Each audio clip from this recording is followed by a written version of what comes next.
Sir, Iranians have released a new Lego-style animation.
Hey guys,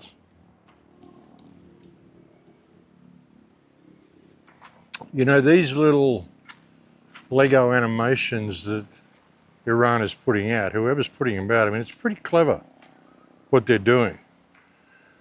And of course you're going to see propaganda coming out from both sides during war. But what they've done with this Lego stuff, I mean, they're actually telling you what's going on and giving you the news. Pretty well factual news, more than what you're hearing from CNN and Fox anyway. And they're kind of doing it in a childlike way so that it's kind of making fun of the US government, and it's kind of making people laugh at how ineffective all their attacks are. And make no mistake, the United States is pounding the living shit out of Iran at the moment. Like, Trump is obviously very frustrated.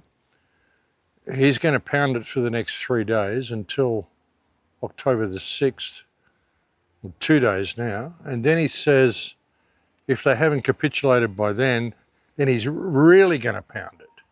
So according to Trump, he hasn't even started yet. I mean, he's using words like take it back to the Stone Age.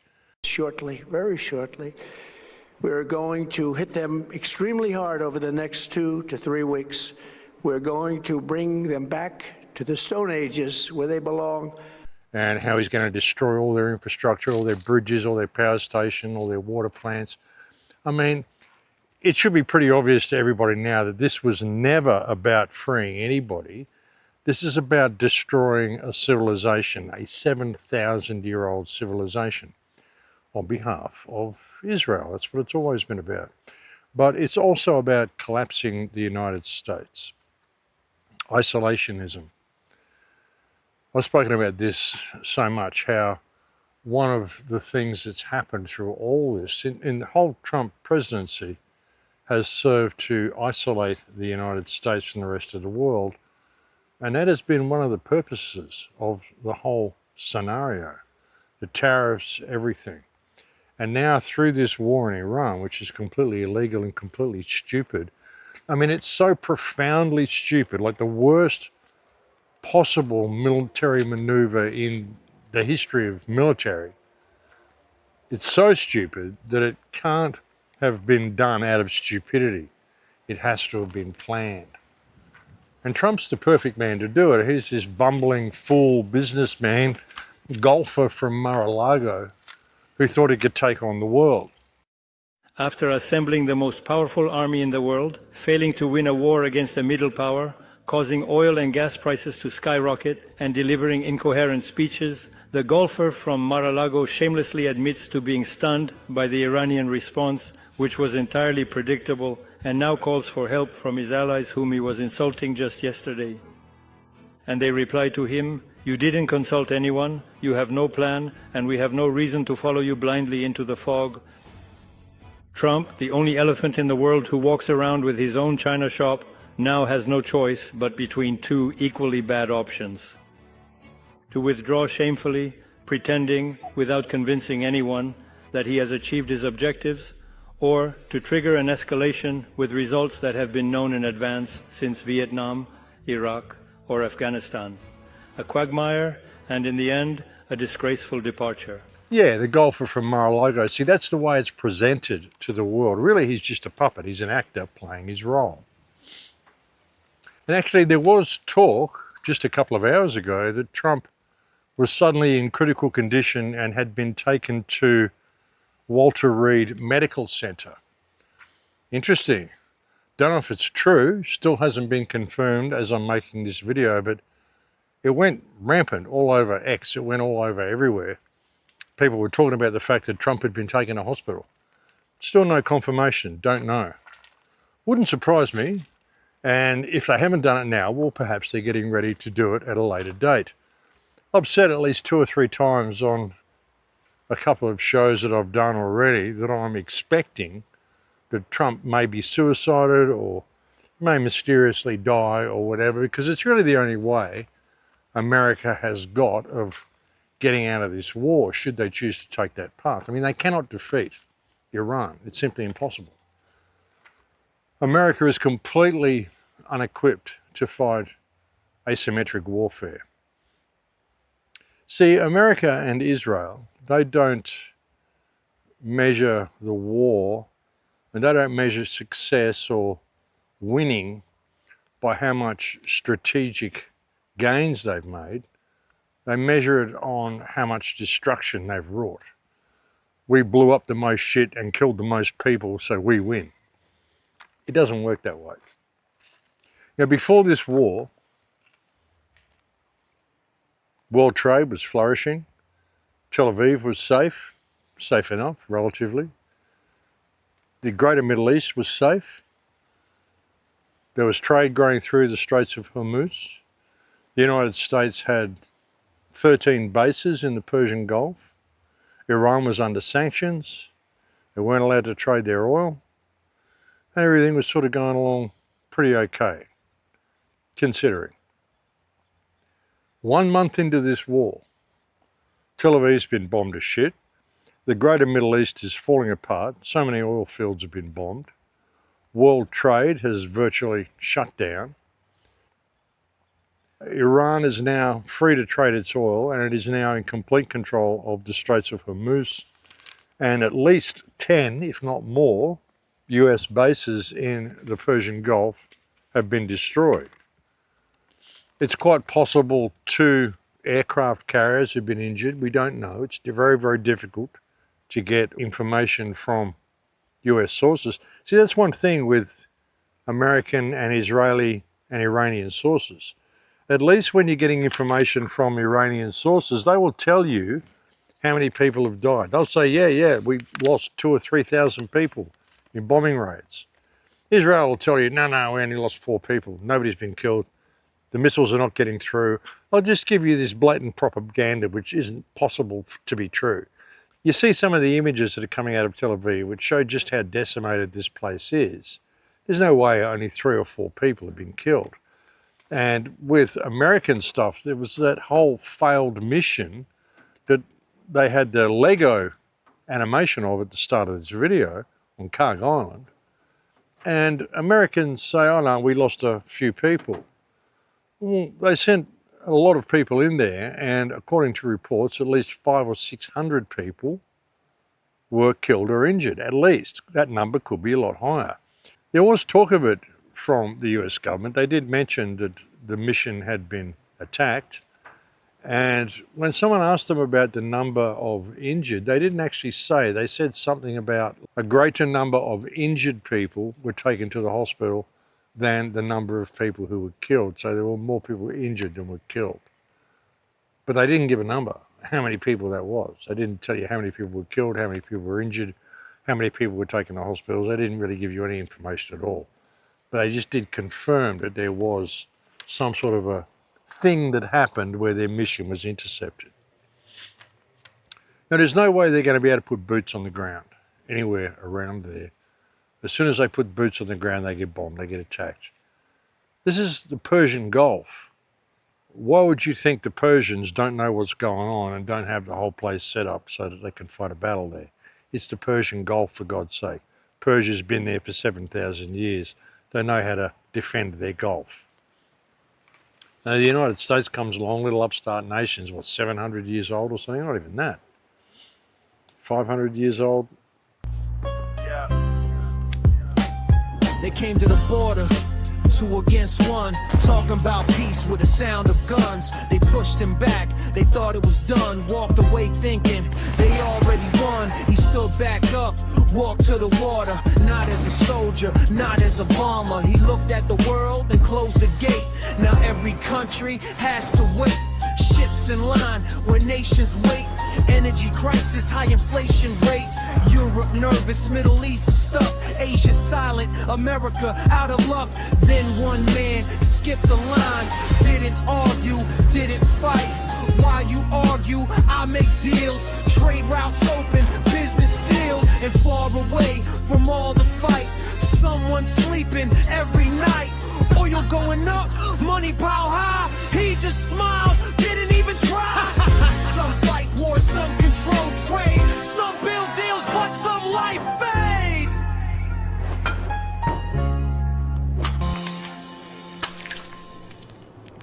Yeah, crazy.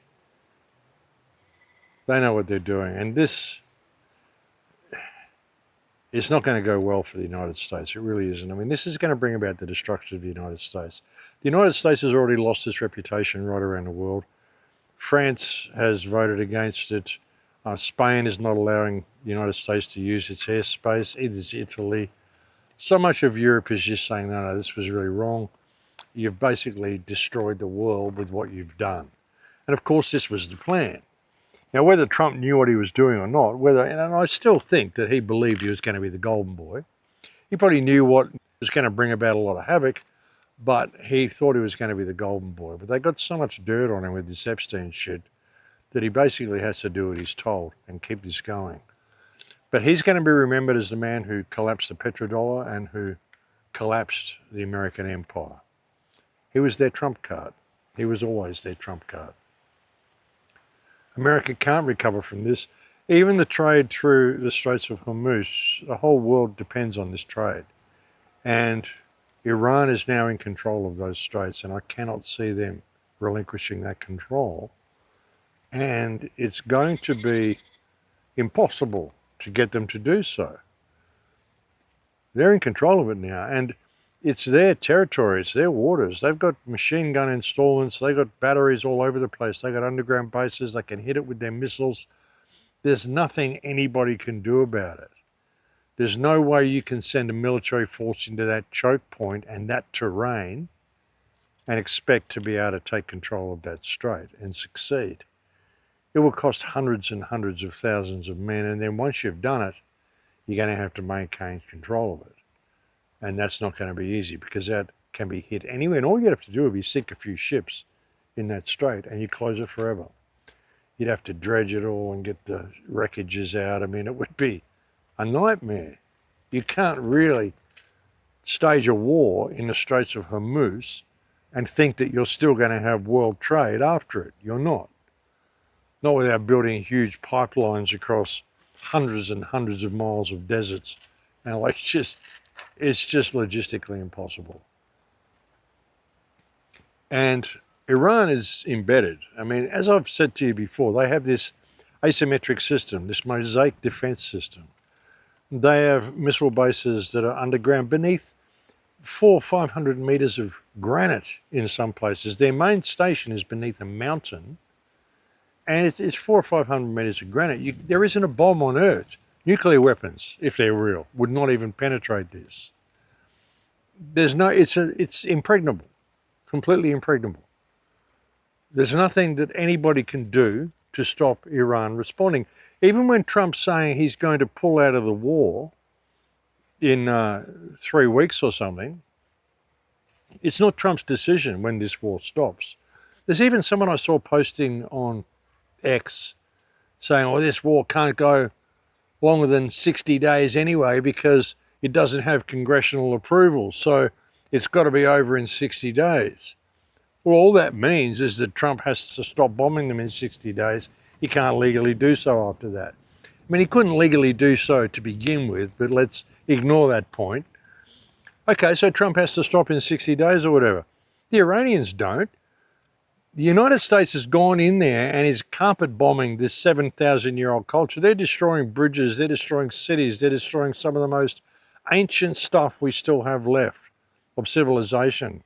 It doesn't just belong to Iran, it also belongs to you, belongs to me. It belongs to all of us. This is our heritage that is being destroyed by American and Israeli bombs. It's not acceptable. And even if Trump has to pull out in 60 days, the Iranians aren't going to stop. Yeah. You sent the jet. We sent them down. Rescue failed. Now you're losing clowns. No ceasefire. Watch this. Jet down. Trump screaming. Losing ground. Rescue mission. More birds gone. 48 hours. We said no. Carry on. Jet down. Lying wrong. Jet down. Iron strong. No ceasefire. We strike back all night long. You thought your F-15s on the sky. We locked on target, made 2 more fly. 1 crew rescue, 1 still lost in the dust.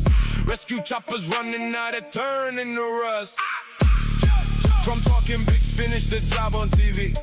But every jet you send is a gift back to me. You beg for 48, thought we'd kneel and stop. We laughed in your face, keep taking the L, pop. Jet down. Trump screaming, losing ground. Rescue mission, more birds gone. 48 hours, we said no. Carry on. Jet down, lying wrong. Jet down, iron strong. No ceasefire, we strike back all night long. The damage has been done now. You've unleashed the beast, and they're going to keep going until Israel doesn't exist anymore. And Israel, of course, has planned for this. They're now in control of Oblast. I've mentioned to you before, because I keep saying, Israel is the only Jewish state. Well, no, it isn't. I've said for many years, there's a place in Russia called Jewish Autonomous Oblast. Less than 1% of the population there is actually Jewish at the moment, but they are actually in control of Oblast. The Jews are in control. They're also migrating in mass to Ukraine. They want to set up a new Jerusalem in Ukraine. They are also creating a mini Israel, a mini culture in Argentina. A lot of the land that they brought up through Patagonia, they were setting fires through the Patagonia rainforests because the Zionist president of Argentina recently passed a law that any area that had been burnt out by fire could be purchased by people from another country. Why would someone pass such a particular law?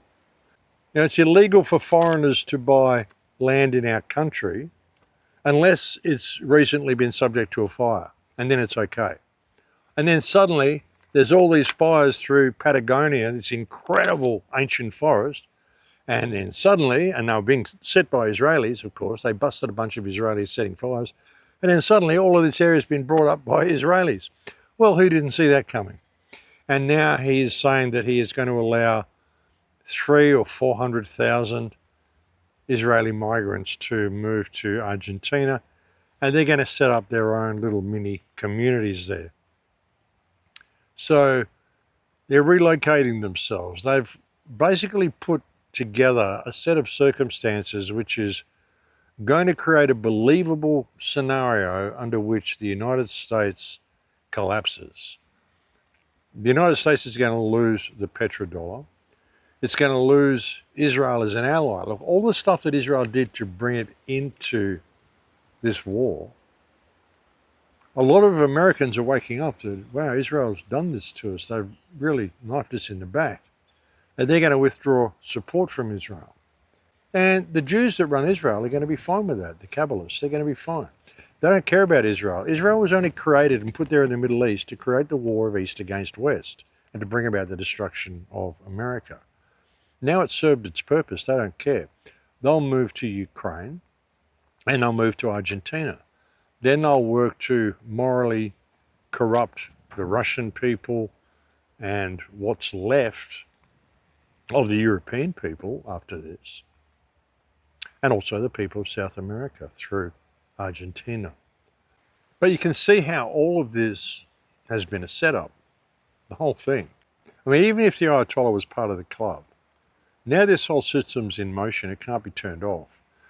So even if the Iranians are actually doing what they're doing because they have the moral high ground and they believe that this evil needs to be destroyed, and they're absolutely right, they're still playing into the hands of the Zionists, because the goal of the Zionists was to create this war between East and West and to bring about the destruction of America. I've said so many times that if America falls, it can only be brought down from within. Never going to be able to have an open military conflict with America. You have to put it in a position where you undermine its social system from within and deplete its resources, exhaust its resources. America is fighting on so many fronts at the moment. It simply doesn't have the weapons and doesn't have the manpower, it doesn't have anything that it needs to be able to continue and to win in this conflict against Iran. And like I said before, it doesn't matter when they decide the war's over. It's not for them to decide. They turn something on that won't be turned off until its objectives have been met. And those objectives are to remove all American presence from the Middle East and to remove the state of Israel. They'll continue until they do that. Even if you were to carpet bomb all of Iran and turn it to glass, you won't get to this missile bunker beneath this mountain. And Iran is a very, very mountainous area. This isn't just one of these places. There are 31 different areas like this in Iran, and there are rail systems connecting them. I mean, this is a huge task, trying to take this country down. And it can't be done through any methods of conventional warfare that we know of. And that's simply the brutal truth of the matter. This was absolutely the wrong thing to do. Like I said, it's so wrong, you can tell it was planned, but it wasn't planned by Trump. It was planned by those who created the state of Israel. They got everything ready for this to go on for a while. This will destroy most of the Gulf states. This will destroy the state of Israel. It will destroy the United States of America. And with the collapse in global trade that comes from it, it will destroy most of the Western world. The Asian countries, Australia, it's going to have a huge effect on Europe and on England. And the Kabbalists who have set it all up will be safe and secure in their new locations in Ukraine, which they've just depopulated with this war and killed off most of the males there. And they'll be safe in Argentina, so then they can start controlling both sides of the world from there. They've created a situation where most of the world's simply going to implode under its own weight, and America most certainly. You know, like I said earlier, about the only way for the United States to get out of this is for Trump to die. For someone to assassinate him, or for him to suddenly die, or to be declared incompetent, and the United States to withdraw, offer a sincere apology to the rest of the world, and pay Iran the reparations they are demanding and rightly deserve. Going to have to completely distance themselves from the state of Israel. But again, they're setting up in Ukraine. They've got allies all over the place. And there's far more than 15 million of these people, folks, I tell you. But, you know, the entire world is pissed off at Donald Trump at the moment. And America can never regain its standing after what has happened. Something else that has happened through all this as well, like they're expecting trouble in the United States. I mean, trouble's definitely brewing. The whole of the United States is pissed off with Trump. It isn't just world leaders, it's the people of the United States as well. And Pete Kegsbreath just the other day passed a new law, because he's the Minister of War now. Notice how he changed his name to the Minister of War rather than the Minister of Defence just before they kick-started this World War III. Unreal how they do that. And Pete Kegsbreath is just a chronic little dipshit. He really is. You see, the Iranians actually put out a Lego animation about Pete Kegsbreath as well. They just never let up. Yo, Pete Hexif, this one's specially for you. You punk-ass rapist bitch, straight from Iran.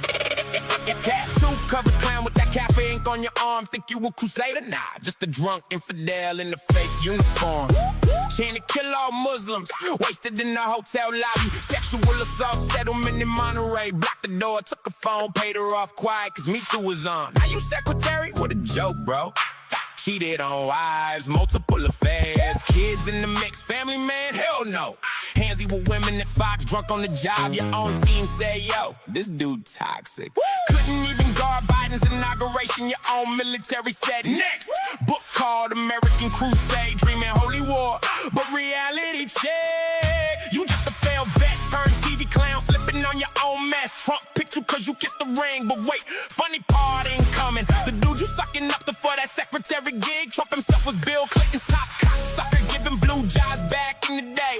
Real talk, you out here blowing for access, but he the original BJ queen. You thought our missiles max 2,000 kilometers?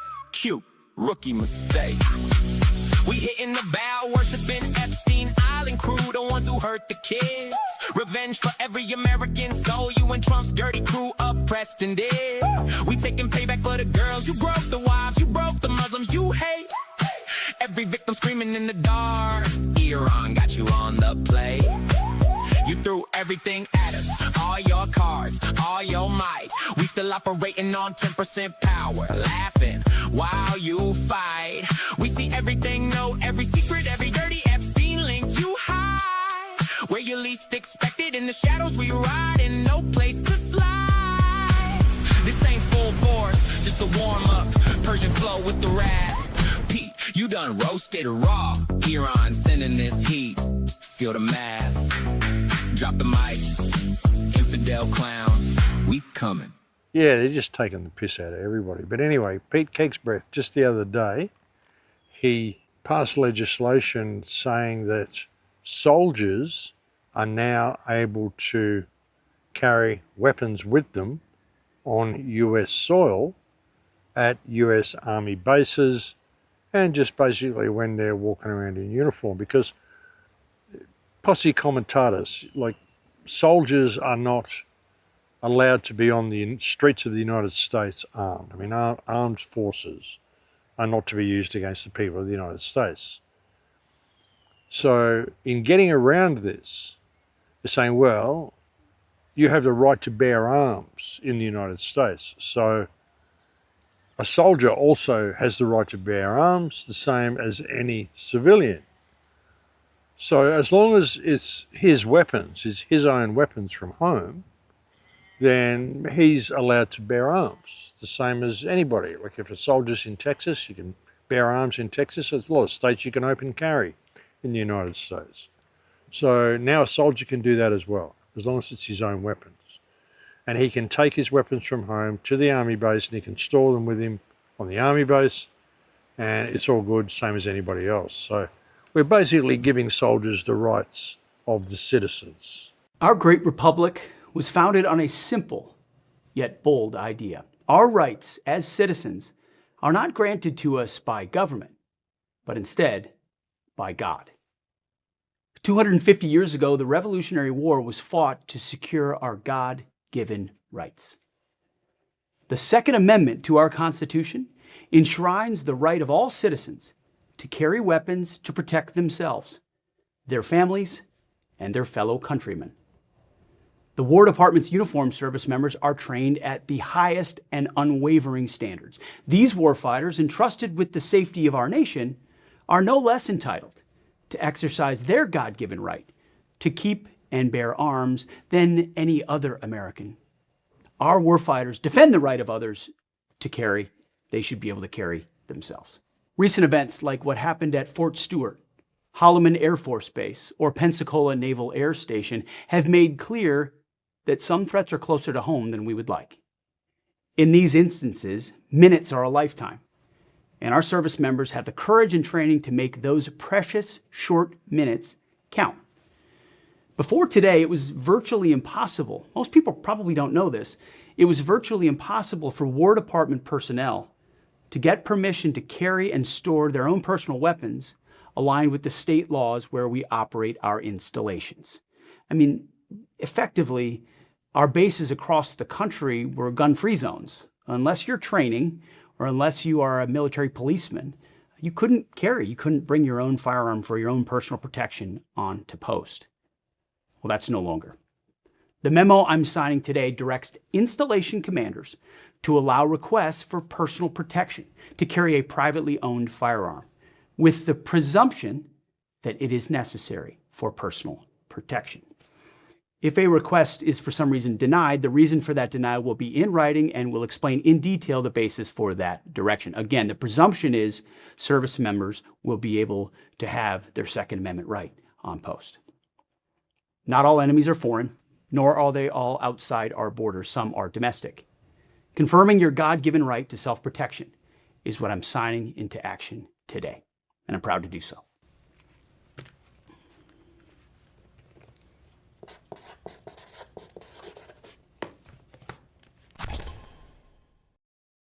Yeah, so that's what he's saying. He's basically giving soldiers the same rights as the citizens have. But you read between the lines, what he's doing is making sure the soldiers can be armed on US soil because they're expecting some sort of civil war or uprising. There's a lot of discontent over what the United States has done in this illegal war in Iran. And they're preparing for that. And again, I mean, I wouldn't be surprised if they do suicide Trump or pretend he's dead or pretend he gets assassinated, which they've already pretended a few times. And again, I showed you that article that they had in the newspaper a month or so ago. It said what would happen to Melania if Trump were to die in office. He's putting this little seed, and even this report now about him being in the medical center, whether it's true or not, it's still putting that seed out into people's minds. Actually, Jeff recorded a little section out of one of my videos where I had predicted that they were going to stage Trump's death in order to get themselves out of this war, because it's really the only way for America to get out of this war. I predicted that about 5 or 6 days ago, and Jeff made a little clip out of it and posted it on X. It got like over 300,000 views in like less than 90 minutes, which was crazy. And we don't even know if this is true yet. I mean, I still haven't seen a report to confirm that he actually is in Walter Reed Medical Center. But at least that clip's out there anyway now. At least that's been put in people's minds that if they do stage Trump's death in the next whenever, before this war's finished, then it's entirely predictable that they would do so. So at least it's been seen by enough people. It'll be interesting to find out. Now, I probably know by the time I've actually recorded this video, but as I'm recording it, all I know is that that rumor has gone out there, and there is talk that he is in Walter Reed Medical Center, but it hasn't been confirmed. So, yeah, we'll just see what happens from that. Could be wishful thinking, but again, you know, if it does happen, I think it's all planned, it's all contrived, folks. Something else I wanted to talk about as well, like with what's happened in this war. I mean, this obviously is not a war about freeing anybody. And even if they were claiming they were hitting military targets, well, obviously that's all changed. I mean, they're hitting civilian infrastructure all the time. Something that they did the other day, which was absolutely horrendous and really a crime, with no military strategic value at all, was they bombed the B1 bridge. This is the tallest bridge in Iran. I think it's actually the tallest bridge in the entire Middle East. It's a marvel of civil engineering. It was actually still under construction, and it was a real cornerstone of civil engineering in Iran, in fact, in the world. And Trump bombed this bridge. No reason to do it at all. He was bombing somebody else the other day, and he actually said, it was on an audio, it was on a call, and he said he's bombed a few bases. He might bomb them a little bit more just for fun. Just for fun. Dropping bombs on a place just for fun. And I think that statement is going to be one of the statements that Trump is remembered for by future generations 100 years into the future. The fact that Donald Trump is a full-blown sociopath, only a sociopath would say he's bombing somewhere just for fun. Yeah. But anyway, he bombed that bridge, and again they double tapped it. They hit it, and then they waited for the rescue teams to come, and then they hit it again.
And Trump's saying he's going to keep bombing bridges. He's going to bomb everything back to the Stone Age, as he says.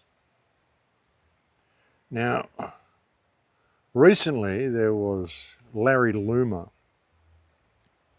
Laura Loomer, whatever that is, kind of defies analysis. It's a strange looking humanoid, to say the least. Did you know that actually a few years ago, when it had blonde hair, Laura Larry Loomer opened up a ISIS support group trying to recruit people to join her ISIS support group? Of course, out there fishing, trying to set people up, perhaps even stage some sort of terror attack, the way they did with the first World Trade Center. Remember the first World Trade Center bombing? That was all set up by the CIA. They went out there and actually infiltrated a group, and then they suggested that, hey, let's attack the World Trade Center. And they got them all set up to do it. And they are actually the ones who supplied the explosives and the plan and everything, and just set this little group of sort of activists, hey, let's do something really cool. Let's blow up the World Trade Center, you know. And it was the CIA did it all, the first World Trade Center bombing. And I can't remember the guy's name. But it's like she was trying to do something like that. She actually had this whole ISIS support group, Laura Loomer. But anyway, she put out a post that got me banned when I commented on it a few weeks ago, where she said she expects a terror attack to be 10 times bigger than 9/11 to happen in the United States, and it will be traced back to right-wing media personalities, the woke right, she calls them, the woke Reich. There was also another post I saw by her when she said that Turkey is part of this whole setup, and that funding for Iranian-backed propaganda or something had been traced to two right-wing podcasters, a man and a woman. I would suspect that she was referring to Tucker Carlson, but you can see there they're also trying to set Turkey up because they want to go in and start bombing Turkey as well. But anyway, she's saying there's going to be this big terror attack. There was reports that there was probably going to be a terror attack in California. We learnt recently that Larry Silverstein owns the Citibank building in LA. There was talk that he'd recently insured it against terror attacks, but I don't know whether that's true or not. But he does own the Citibank building. But something that I was thinking, I've been thinking of it for a while actually, a few weeks. And when they blew up this bridge in Iran, it kind of made me kind of go back and rethink that. Like, look at every disaster movie that they ever make about the United States. Look at movies about earthquakes, the San Andreas fault going down, or any of that sort of stuff. What's something that you genuinely see collapsing and coming down in those movies? The San Francisco Bridge, the Golden Gate Bridge. You look at that bridge in Iran, very similar. Two big pylons, a suspension bridge, different design, but very, very similar. Think of the Golden Gate, suspension bridge, two big pylons. Recently I spoke to you about four military drones being stolen from Fort Campbell in the United States. These drones are taken from the Iranian design for drones. So you could very easily get those four drones, just paint them in Iranian colors or whatever they use, and use those four drones to attack the two pylons in the San Francisco Bridge, Golden Gate Bridge. And you could bring down the Golden Gate Bridge. And that would probably constitute a terror attack that would be considered to be 10 times bigger than 9/11. I mean, you might not have that many people die, but then maybe you could just put two drones into that bridge, and maybe you could put two drones into that Citibank building. Who knows?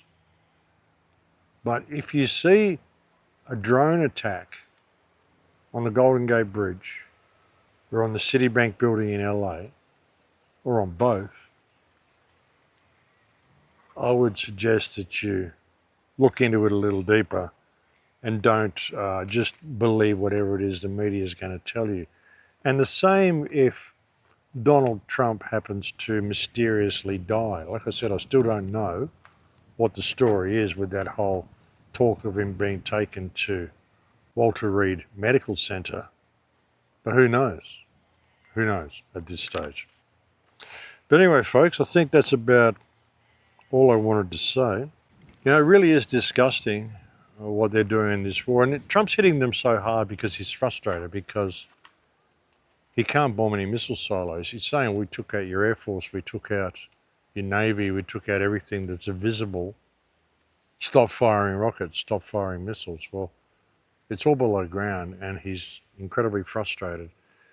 He's trying to just bomb them into submission, hoping that the sheer brutality and inhumanity of what he's doing, he's literally throwing a tantrum because he can't get to what he wants and he can't get his own way. So he's throwing a tantrum and he's basically destroying their entire civilization. A 7,000-year-old civilization.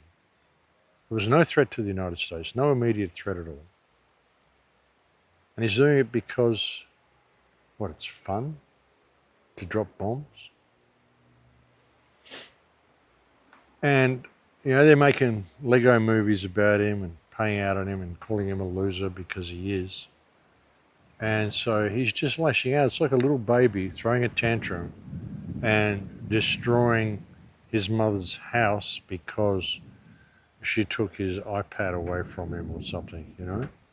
That's what we're seeing from Donald Trump. He's a madman. Recently there was actually, like, they sacked, I don't know how many generals, like pretty well all the generals they sacked. I think Kegsbreath sacked them all, which is what you do during a war, you sack all the generals. I think he sacked them all after this whole Carg Island debacle, which everyone said we shouldn't do anyway, but they did, and that's the way it goes. And you got to wonder who he's going to get for his new generals. And he also sacked Pam Bondi. I don't know what for. Who knows? Probably because she was freaking out over the whole Epstein things. And it was just a way of her getting out. She probably asked to be sacked, you know. So who freaking knows? But Trump is just throwing a full-blown tantrum. That's what he's doing. He can't get his own way, so he's just destroying everything that he possibly can. Like I said, this is going to alienate the United States from the whole world. When people see what a futile fight this is and the amount of hardship the United States goes into because of this, when it loses the petrodollar and everything that's going to happen, they're going to want all the Jews to get out. They're going to hate the state of Israel, which is what Israel wants. So they'll lose that alliance. They've already alienated themselves with Russia and Iran and China and all that sort of stuff. China's going to be the one who comes out mostly on top, but of course the Jews are going to infiltrate China as well and try to destroy that society the way they've destroyed everything else. Whether they'll get away with it, I mean, it's another question. But I don't think Israel's going to last. I don't think it has any chance of lasting. But of course, I mean, while they're doing this, they're still working to annex West Bank and clean out the rest of Gaza and to destroy Lebanon as well. So, I mean, they're still kind of working towards it. But again, I think they've underestimated Iran's response. I don't think Iran's going to let them do any of that. It's simply not going to stop firing missiles. It doesn't matter. Even if Trump were to die and the United States was to give them billions of dollars in compensation, I don't think they will stop bombing Israel while Israel is still there and while Israel is attacking Lebanon and Hezbollah and any of that. You know, and the whole thing, like Hezbollah was formed because Israel was attacking Lebanon. I mean, Israel started this whole thing. It was 1982. I mean, in 1982, there was no Hezbollah. There was no Hamas. There was none of this sort of stuff going on. And what was it like in Lebanon at a child's gathering in 1982? That's it.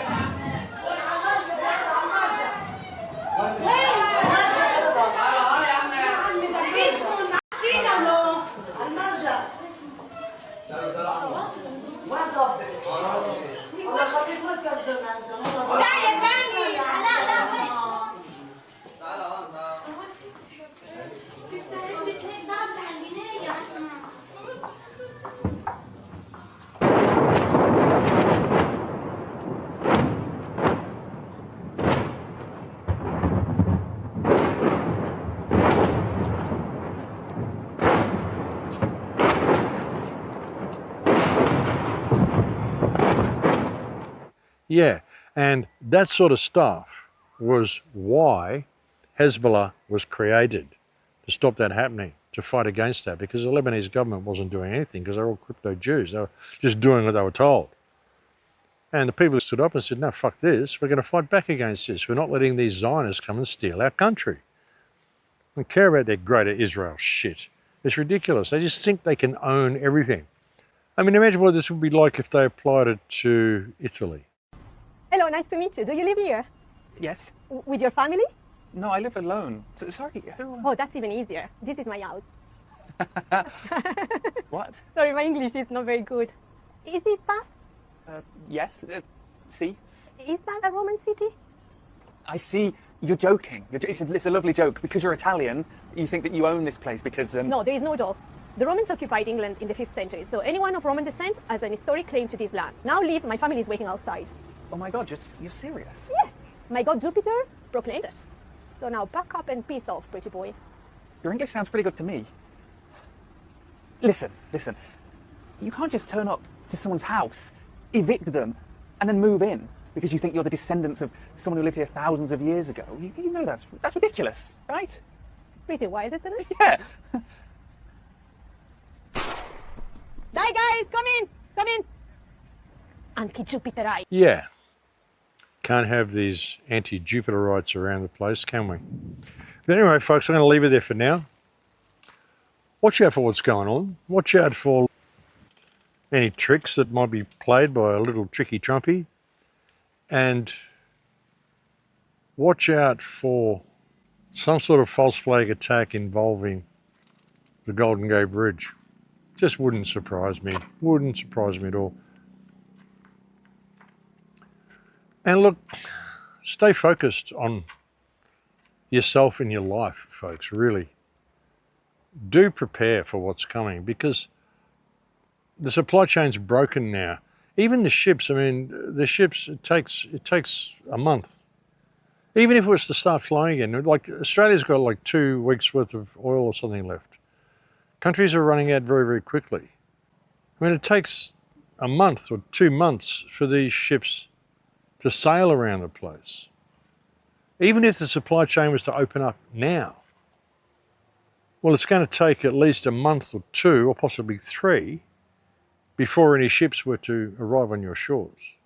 Like if you're in Australia, in New Zealand, or you're in Africa or Malaysia, it's going to take at least a month to 3 months before any ship is going to be able to dock at your shores. That's if everything was to start flowing again today, which it isn't. You can't just switch this back on. So much of the supply has been disrupted. Russia's lost 40% of its oil production. So many oil plants around the Middle East, around the Gulf, have been bombed, blown up, and they're inoperable. The gas fields, South Pars gas fields, this is not happening. So much of the supply has been disrupted.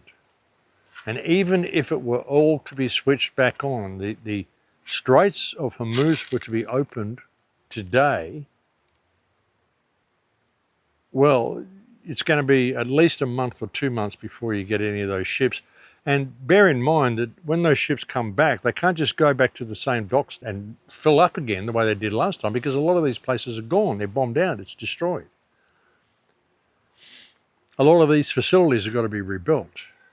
And if ships that are stranded in the Persian Gulf now, if they were to just suddenly let them out and go to wherever they want to go, I guarantee you there's going to be countries out there that are bidding for the highest bidder. Whoever's got oil, we'll give you more than what this guy will. What's he offered you? We'll give you more. Bring it here. They're going to be bidding for this oil because it's going to be in shortage. And even once they've unloaded that oil, it takes a little while to unload, then it takes them a month or so to sail back to the Straits. And then like a lot of these places have got to be rebuilt. So this energy shortage is going to get very serious very quickly. And you need to prepare for it. If you've got gas cylinders or a big tank of gas or something at your house, well, great. Use it sparingly. But get supplies of things you're going to need. Get non-perishable foods. Get canned food. Get stuff to be able to keep your head above the water. It's really important that you do this. And I would really suggest that big cities are not the place to be. Most especially in places like Australia, New Zealand, Malaysian countries, Philippines. It's going to get very, very hard for a lot of people. And a lot of this is going to come to the United States as well, because the United States is becoming more and more isolated. The United States is not so dependent upon the Straits of Hormuz, but it's dependent upon a lot of other people. And with the damage Trump has done to the world, there's not going to be a lot of other people that want to help the United States. It's like seeing Tel Aviv get bombed. There's not a lot of people speaking out against this. A lot of civilians are being killed. A lot of children are being killed. A lot of buildings are being destroyed. Everyone's just sitting there cheering it on because of what they've done to the people of Gaza and what they've done to the world. And with what the United States and Israel have just done to the world with this whole thing, well, not a lot of people are going to be supporting the United States from here on. And you notice how Israel's kind of backed away from the whole thing. Oh, we're too busy with Lebanon now. Even with boots on the ground. And Trump's still saying they're probably going to put boots on the ground, which is a suicide mission. And as I was saying earlier, I think I got sidetracked. There was one guy who resigned, one general who resigned, and he resigned because he said Trump is a madman who is going to destroy the great military of the United States.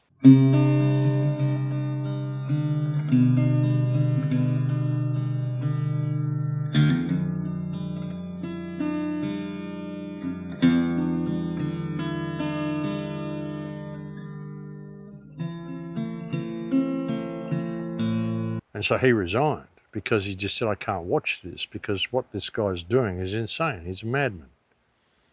And he is. He's completely insane. Whatever they've got over him with the Epstein files, and we know some of the stuff that he gets up to. We know what they all get up to. And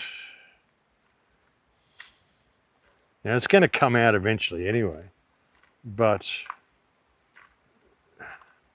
he is literally going to be remembered as the man who destroyed the United States, Donald J. Trump. But anyway, folks, I'm going to leave it there for now. It's a pleasure coming to talk to you, sort of narrating the end of the world like this, which is kind of crazy, but that's kind of what I'm doing. But hey, what a ride, hey, what a freaking ride. And you ain't seen nothing yet. This is just beginning. It's going to get fucking crazy. Please do pay heed to these words and do try to get yourself sorted out. And get yourself some food stashed and get yourself somewhere where you're going to be safe. Don't just think this is all going to go away and you can just go on with your life and continue your job and make plans for travel next year. I mean, sure, you can make all those sorts of plans and things. I mean, who knows, it might work out. But hey, prepare for the other side as well. Because, I really can't see things getting too much better too quickly. Like I said, even if this all stops today, we've still got a long way to go to get back to square one. But anyway, thank you to anybody who sends me kind words and kind messages and leaves kind comments. Thank you to anybody who's made any donations still through this. It's so fantastic, and I really, really do appreciate it, folks. And I know times are hard, but yeah, I really, really do appreciate the support that you give me over the years. But hey, it's not over yet. Going to be interesting to see where it goes, but just make sure you and your family are prepared, folks. I'm not even really trying to wake people up too much anymore. I figure if you're not awake now, well, I'm not going to be able to help you. I'm just trying to provide some stability and some support for those people who are awake. Let you know you're not alone and just maybe keep you up to date on a few things. And just encourage you to be prepared. But anyway, I'll leave it there for now, folks. I'll just keep talking. Thank you for joining on this report. I'll look forward to speaking to you again soon. Please take very good care until then. In Lakesh.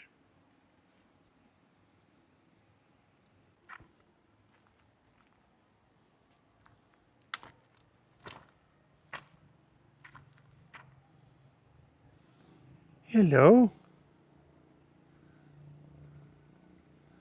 Hello, my little friends.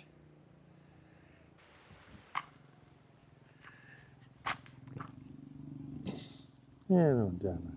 Hello, soul. Hello.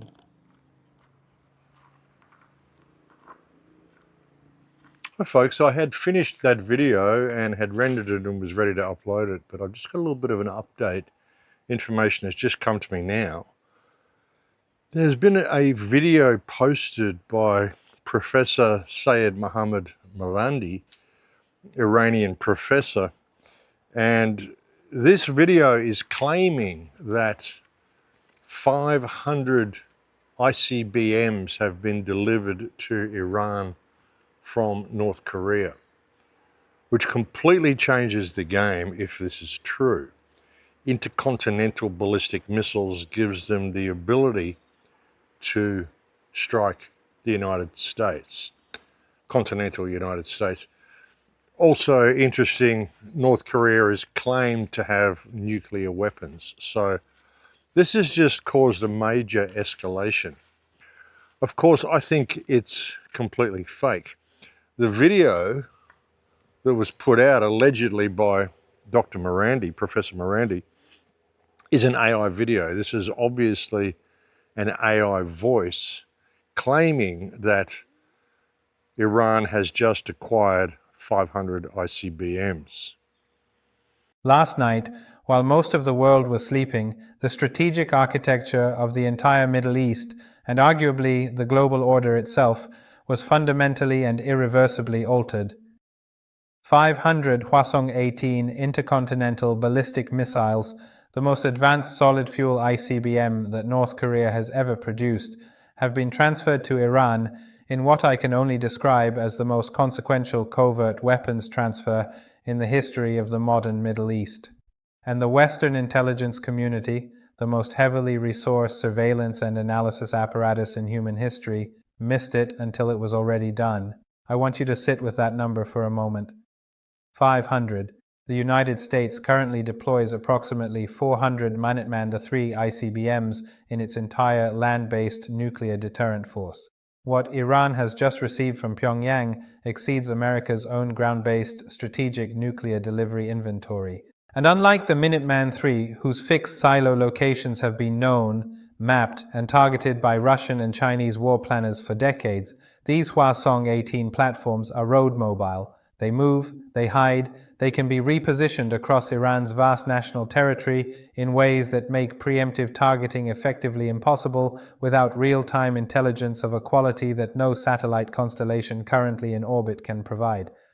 Let me explain what this actually means, because I do not think the full magnitude of this development has been absorbed yet by the general public, even though I can assure you that every defense ministry from Tel Aviv to Washington to Riyadh has been in emergency session since the confirmation came through. Israel woke up this morning in a fundamentally different strategic reality than the one it went to sleep in.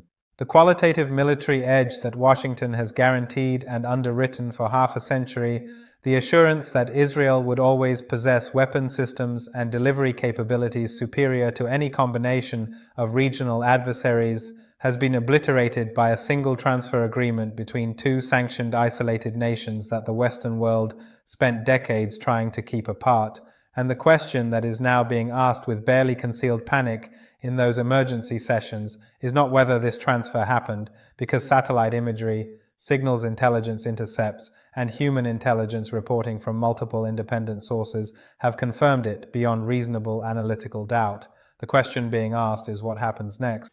Now that was obviously AI, but this takes things to another level. This also provides an excuse for the United States to greatly escalate things in Iran, and it provides the claim that Iran could potentially attack US soil. So what I was saying before about a possible attack on something like the Golden Gate Bridge is now even more possible with this type of information being put out. And again, folks, this is very obviously propaganda. It's very doubtful this is true. That was definitely not Professor Marandi speaking, which also brings the question, is Professor Marandi still alive? They had put a contract out on him. It was even advertised on X, and Elon Musk didn't delete that tweet or anything.